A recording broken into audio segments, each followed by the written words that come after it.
Hey and welcome back. In this lesson we're going to look at how we can color grade our complete shot or everything together.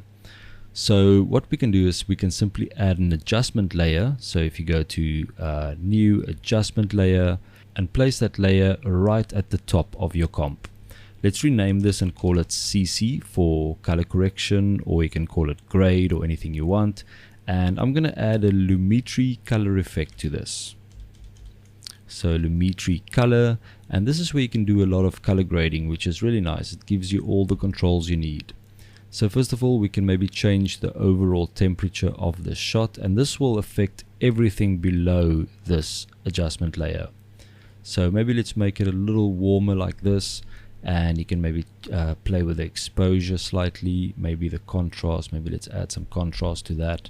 And what we can do here as well, we can go to this creative tab and maybe add some of these looks. We can maybe go through this and see how they look. That one looked pretty cool. And you can obviously change the intensity here because that's extremely intense. So maybe just bring this up slightly, like 40%.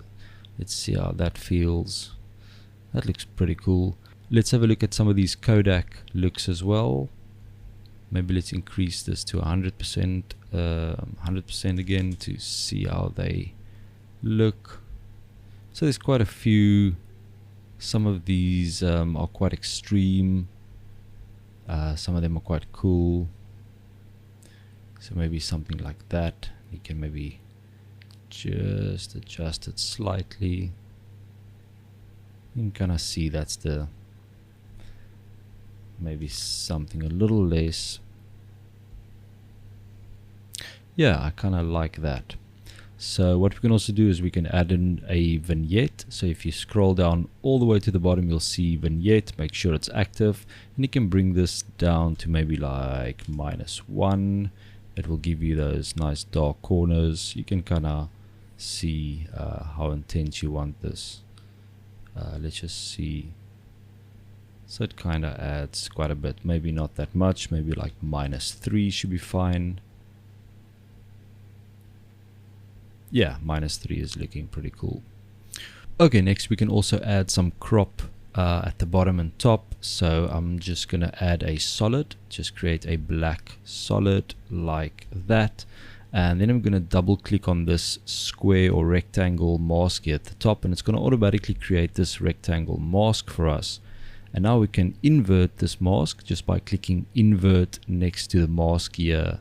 And now I'm simply going to select these two top points. So just click on the one, shift click on the other, and I'm just going to do a shift down 1, 2.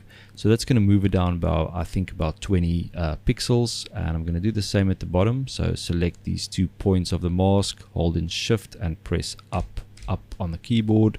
And now we've got this kind of widescreen effect that looks pretty cool.